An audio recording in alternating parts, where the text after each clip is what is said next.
Hello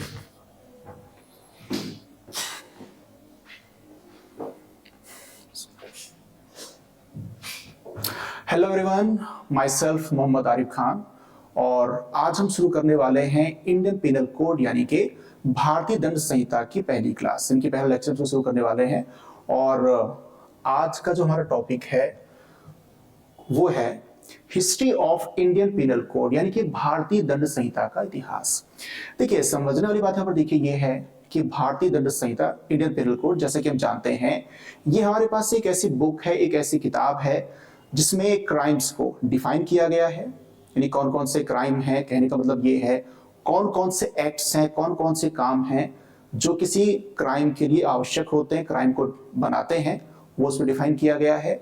और उनके लिए कौन कौन सी पनिशमेंट है, ये बात समझाई गई है इंडियन पिनल कोड यानी कि भारतीय दंड संहिता में। ठीक है, तो आज की क्लास में, आज के लेक्चर में हम इस बात को समझने की कोशिश करेंगे कि जो इंडियन पिनल कोड है ये तैयार कैसे हुआ है, कैसे इसको बनाया गया है, किसने यहाँ पर क्या काम किया है और कौन कौन से इसमें इंपॉर्टेंट डेट्स वगैरह हम इस यहाँ पर समझेंगे। देखिए, एग्जाम के पॉइंट ऑफ व्यू से अगर हम देखें तो जैसा कि हम इस बारे में जानते हैं कि लॉ के जो एग्जाम्स होते हैं, चाहे पीसीएसजे हो चाहे एपीयू हो, तो वहां पर होता क्या है कि भारतीय दंड संहिता के अंतर्गत जो सेक्शंस हैं उनके अंदर क्या प्रोविजंस है, वहां से आपके पास क्वेश्चंस बनते हैं। ये हम इस बात को जानते हैं, लेकिन समझने वाली बात यहाँ पर देखिए ये है कि कभी कभी होता क्या है कि इंडियन पिनल कोड या जो जिस लॉ की बात आप कर रहे हैं, जिस सब्जेक्ट को आप पढ़ रहे होते हैं, उससे जुड़े हुए कुछ बेसिक क्वेश्चन भी आपके पास, एक आध क्वेश्चन आपके पास आ जाते हैं। फॉर एग्जांपल, जैसे हम देखें कि आईपीसी है, कब से लागू हुआ है, कौन सी डेट को ये लागू हुआ है, इस तरह क्वेश्चन आपके पास बन जाते हैं। जैसे कि इस तरह क्वेश्चन आपके पास पूछे गए हैं कि ट्रांसफर ऑफ प्रॉपर्टी एक्ट, ये कौन सी डेट को लागू हुआ, कौन सी डेट से शुरू हुआ, तो इस तरह क्वेश्चन भी कई बार आपके पास बन जाते हैं। तो समझने वाली बात यहाँ पर देखिए ये है, कुछ फैक्चुअल क्वेश्चन हमारे यहाँ से कवर हो जाते हैं जो कि आपके पास आ सकते हैं। तो जैसे जो आज हम कवर यहाँ पर करने वाले हैं, तो अगर लॉ के सेक्शन की बात करें तो वहां पर भी आपके पास क्वेश्चन बन सकते हैं। और साथ ही साथ जैसे कि हम जानते हैं कि बहुत सारे लॉ के एग्जाम्स आपके पास ऐसे भी होते हैं जहां पर जीएस या जीके कह लीजिए, वो भी आपके पास पूछा जाता है, तो वहां पर भी चीज आपके पास इंपॉर्टेंट बन जाती है। तो आज हम इसको शुरू करते हैं, भारतीय दंड संहिता का इतिहास।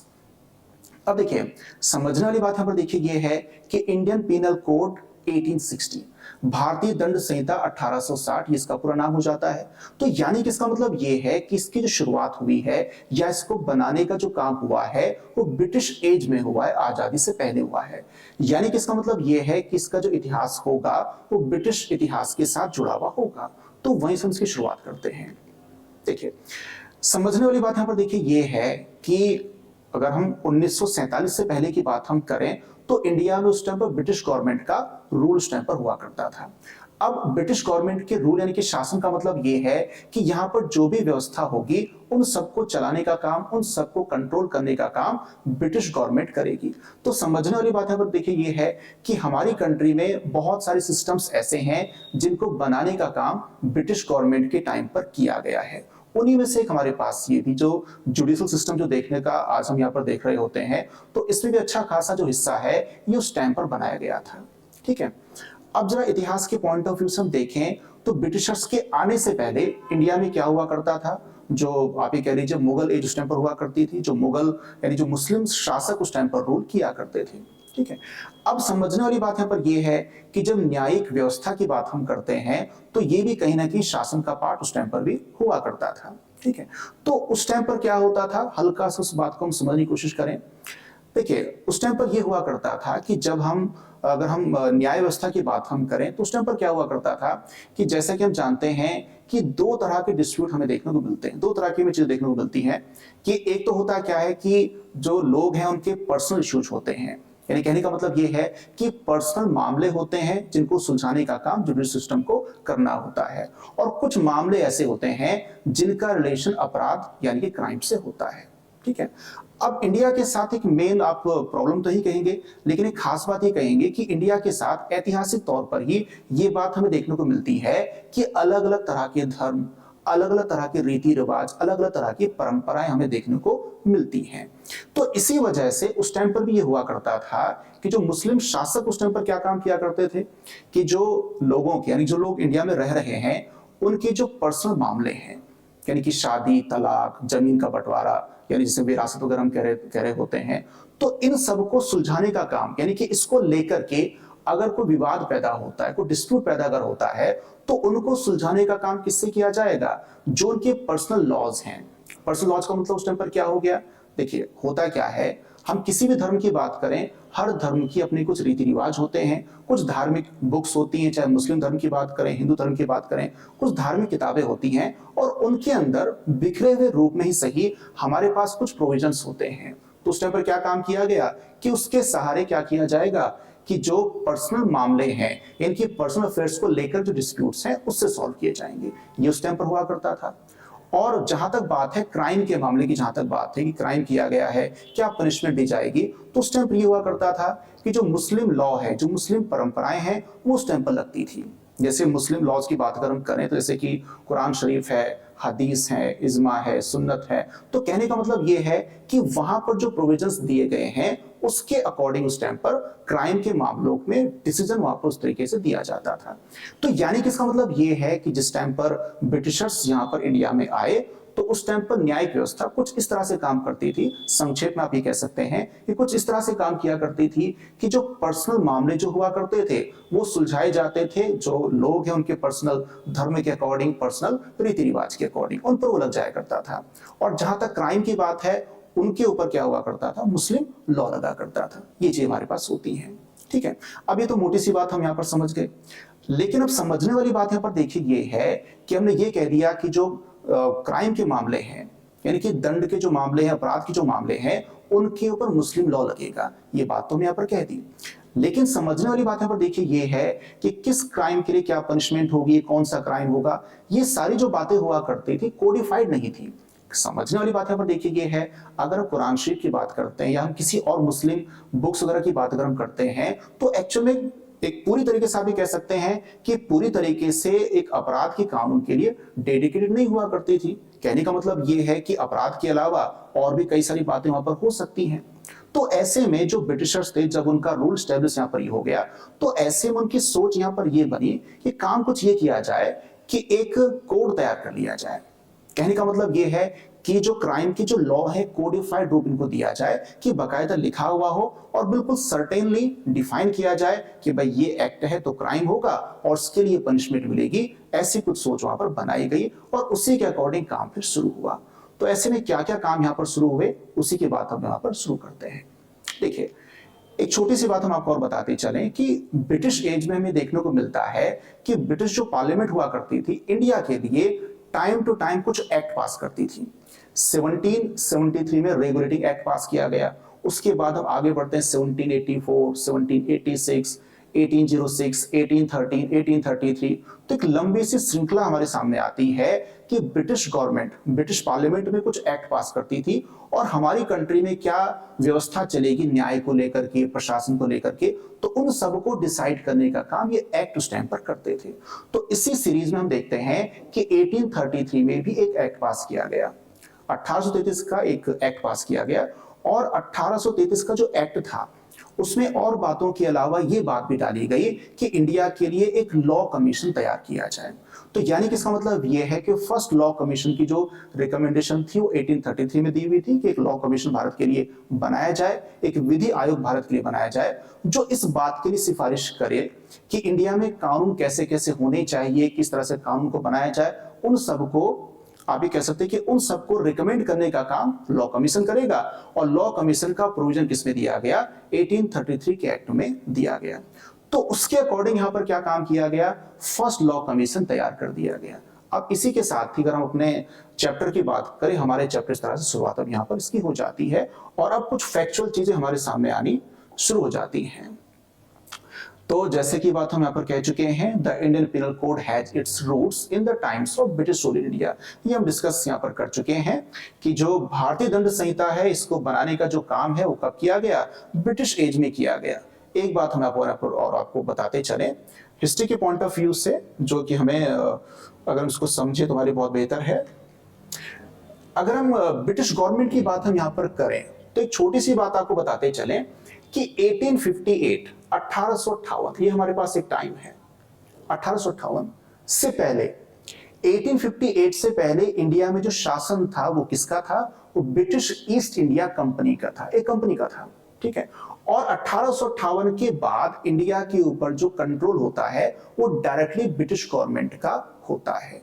तो यानी कि इसका मतलब है, क्यों इंपॉर्टेंट इसकी बात हम करें, एक्चुअल में हुआ क्या कि 1833 में जब फर्स्ट लॉ कमीशन की बात आई और उसके अकॉर्डिंग जब फर्स्ट लॉ कमीशन बनाया गया, तो इसका मतलब ये है कि उस टाइम पर रूल किसका रहा होगा? ब्रिटिश ईस्ट इंडिया कंपनी का रहा होगा।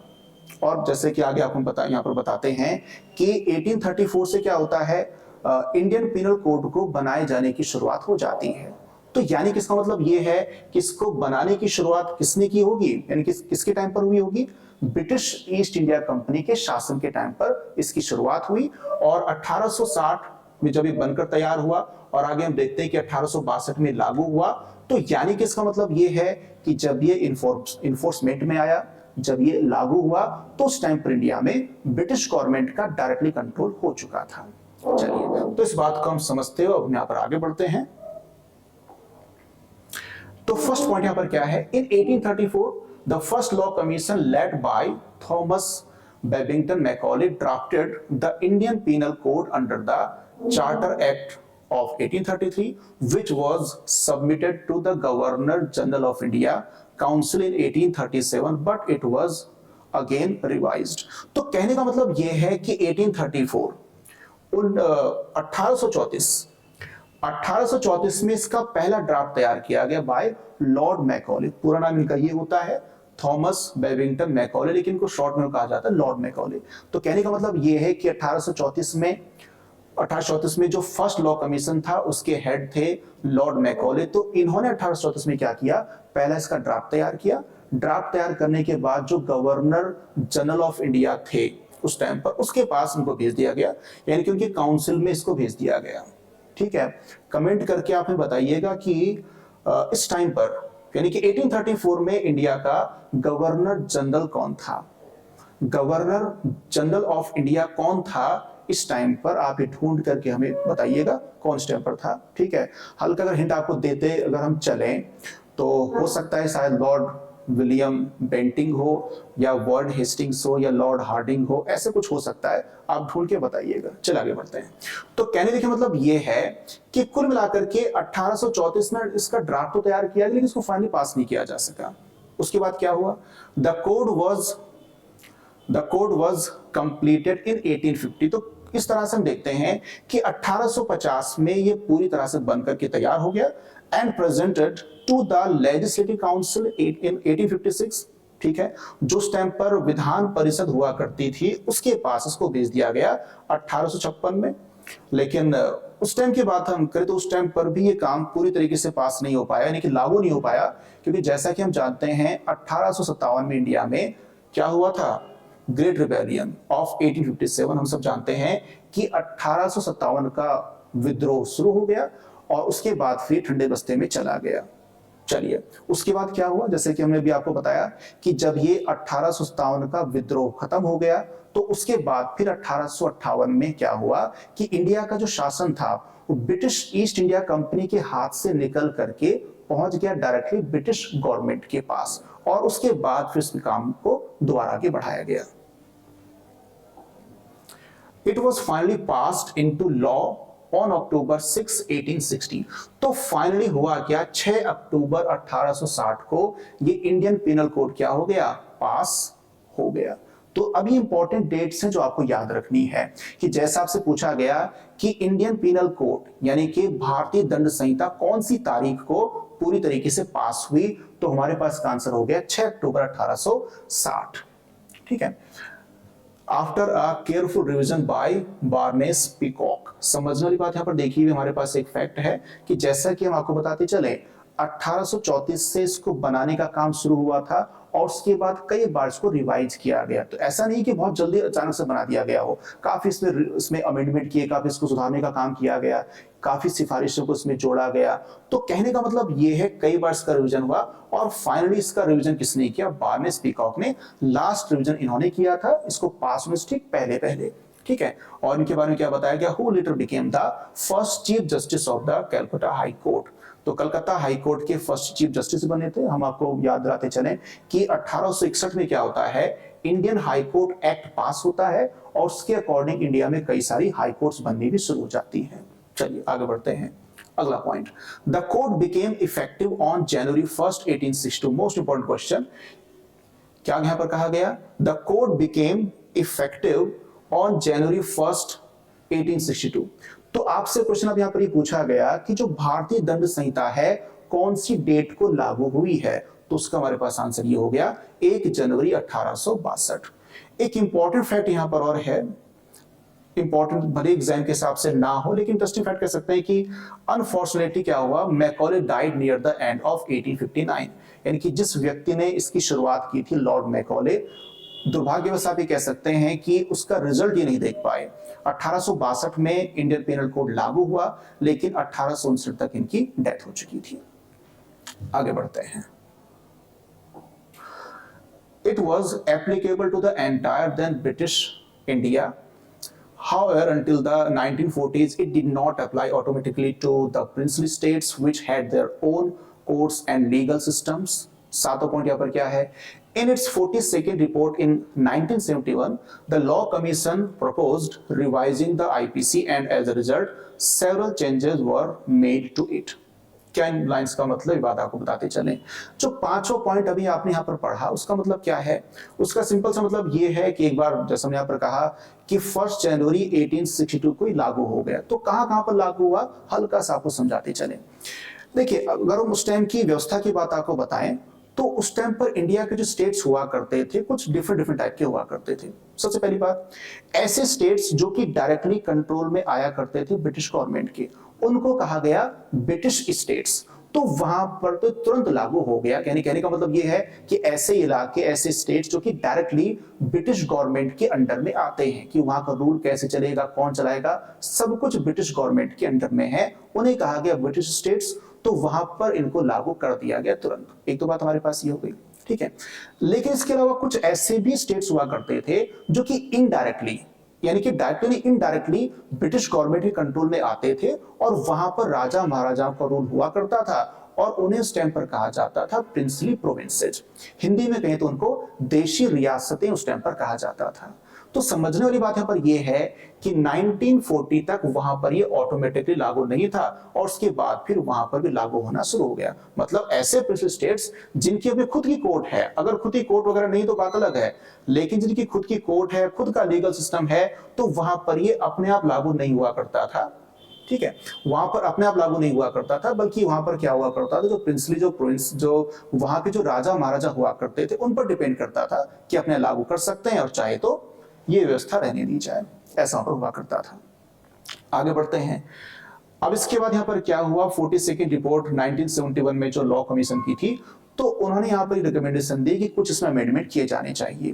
देखिए, हम आपको बताते चलें कि जब से बनकर के तैयार हुआ तब से अब तक काफी इसमें अमेंडमेंट यहाँ पर किए जा चुके हैं। जैसे कि हम जानते भी हैं कि इंडिया जब आजाद हो गया, जैसे मैं एक छोटी सी बात आपको याद दिलाते चलें कि इंडिया आजाद हो गया 1947 में, 26 जनवरी 1950 को हुआ क्या, हमारा जो कॉन्स्टिट्यूशन लागू हो गया।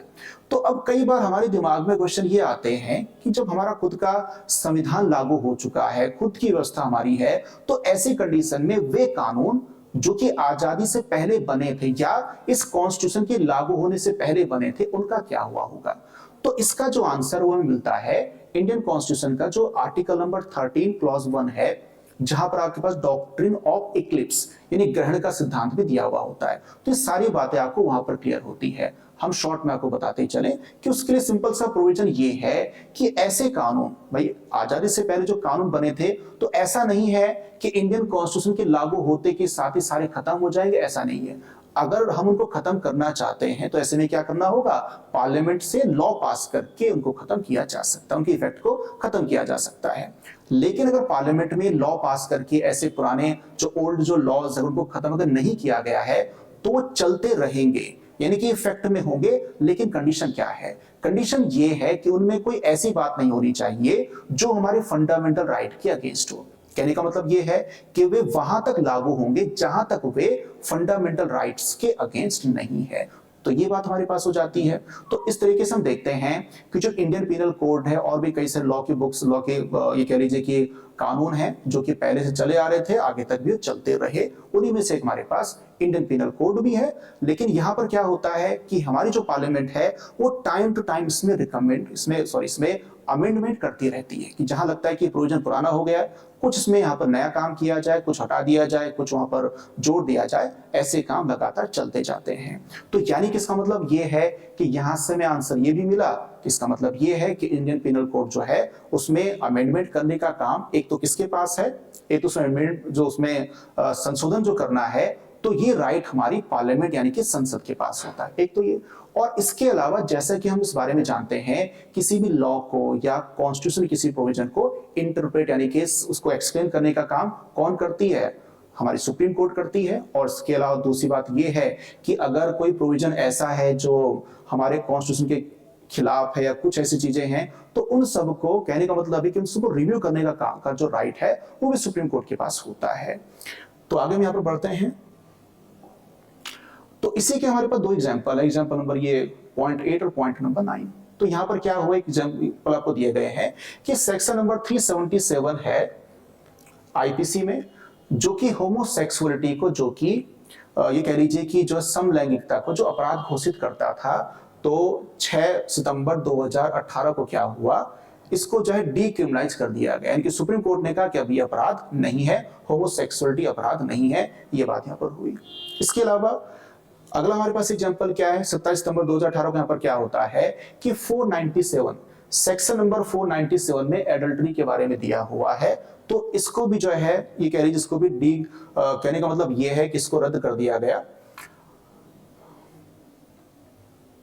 रिपील निरस्त कर दिया गया, रिपील निरस्त कर दिया गया कि ये चीज नहीं होगी। ठीक है, यहां पर देखिए दो हम होमवर्क यहाँ पर आपको देना चाहते हैं, क्योंकि समझने वाली बात यहाँ पर देखिए ये है कि सेक्शन 377 क्या है, 497 क्या है, ये सब हम आपको कवर करते हैं जब आपको आईपीसी अंदर तक आपको पढ़ाई जाएगी। जब ये सेक्शन आएंगे इनको ढंग से वहां पर डिस्कस किया जाएगा।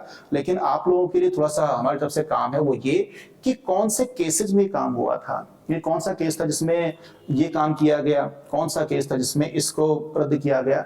तो ये आप ढूंढ करके हमें बताइएगा, कमेंट सेक्शन में बताइएगा कि कौन कौन से केस में काम हुए हैं। बाकी जो हमारी क्लास इन पर आएगी यहाँ पर डिस्कस इसको किया जाएगा। तो बस एक एग्जांपल हमें देने की आपको कोशिश की है कि अगर आईपीसी में कोई अमेंडमेंट करना है तो एक तो ये राइट किसके पास होता है, पार्लियामेंट के पास होता है, जो कि पार्लियामेंट करती भी है। और अगर मान के चलिए आईपीसी में अगर कोई सेक्शन ऐसा है जो कि किसी कॉन्स्टिट्यूशन में किसी फंडामेंटल राइट के अगेंस्ट है, तो उसको रिव्यू करने का काम, उसको ये कह लीजिए रिपील वगैरह करने का काम सुप्रीम कोर्ट के पास हो जाता है। अगली बात यहां पर, और जैसे कि हमने कुछ देर पहले डिस्कस किया था कि 1862 में इसको लागू कर दिया गया, कहां कहां पर ये लागू हुआ, कहां कहां पर लागू नहीं हुआ, वो बात हम डिस्कस यहां पर कर रहे थे। तो उसी कड़ी में एक बात हमारे पास यहां पर और भी है कि जैसा कि हम जानते हैं, हमें ज्यादातर को पता होता है कि 2019 से पहले जैसे कि हम जानते हैं कि जम्मू कश्मीर का एक स्पेशल दर्जा हुआ करता था, स्पेशल स्टेटस हुआ करता था। तो उसके अंतर्गत क्या होता था कि जो उनके यहाँ जो आईपीसी और डायरेक्टली वहां पर लागू नहीं होती थी, बल्कि वहां पर रणबीर पीनल कोड ये उस टाइम पर चला करता था। ठीक है, लेकिन क्या हुआ 2019 में जैसे ही स्पेशल दर्जा जम्मू कश्मीर का खत्म हुआ, उसी के अकॉर्डिंग यहां पर क्या हुआ, आईपीसी वहां पर भी लागू हो गई। कहने का मतलब यह है कि 2019 से पहले, इस डेट से पहले, जब हम इंडियन पीनल कोड का सेक्शन 1 जब पढ़ा करते थे, तो वहां पर शुरुआत हमने पढ़ा तो वहां पर ये बात लिखी होती थी कि जो इंडियन पीनल कोड है, जो भारतीय दंड संहिता है, वो जम्मू कश्मीर को छोड़ करके पूरे इंडिया पर लागू होगी। लेकिन अब हम उसको क्या पढ़ेंगे, अब ये पढ़ेंगे कि जो भारतीय दंड संहिता है वो पूरे भारत पर लागू होती है।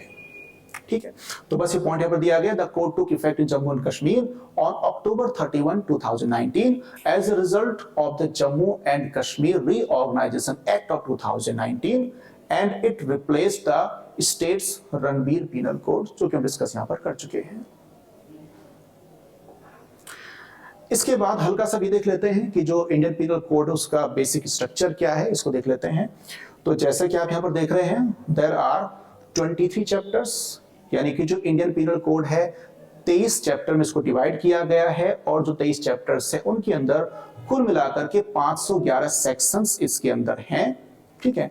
और ये जो चैप्टर्स हैं, जो सेक्शंस हैं, तो इनको 4 कैटेगरी में डिवाइड करके हम इसको पढ़ सकते हैं।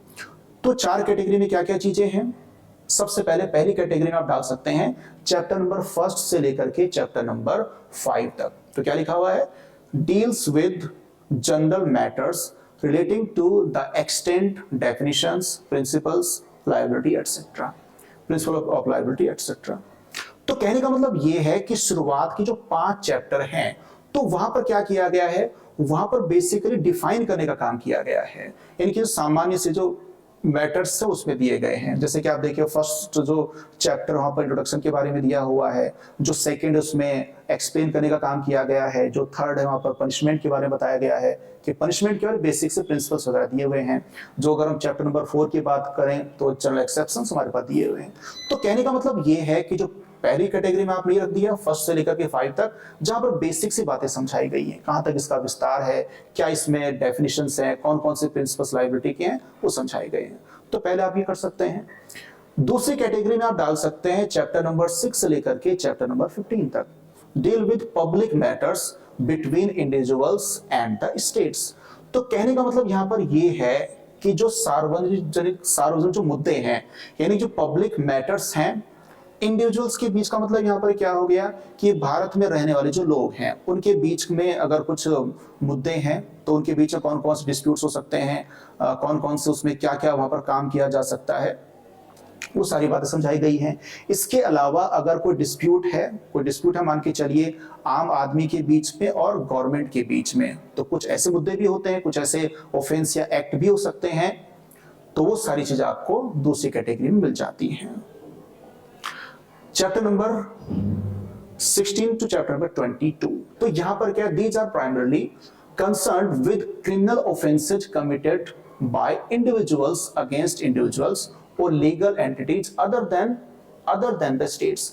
तो कहने का मतलब ये है कि ये जो कैटेगरी है, इस कैटेगरी में जो ऑफेंस या क्राइम जो दिए गए हैं वो किनके बीच में है? वो इंडिविजुअल्स के बीच में है। यानी कि जो पब्लिक है, जो आम इंसान है, उनके बीच में कौन कौन से क्राइम हो सकते हैं। यानी कि एक इंसान दूसरे इंसान के साथ या एक इंसान किसी विधिक व्यक्ति के साथ, लीगल एंटिटी के साथ कौन से क्राइम कर सकता है, उन क्राइम के लिए क्या पनिशमेंट हो सकती है, तो वो सारी बातें इसमें दे रखी हैं। यानी कहने का मतलब ये है कि स्टेट के अगेंस्ट कोई क्राइम को अगर है उसको छोड़ करके वो आपको यहाँ देखने को मिलेगा।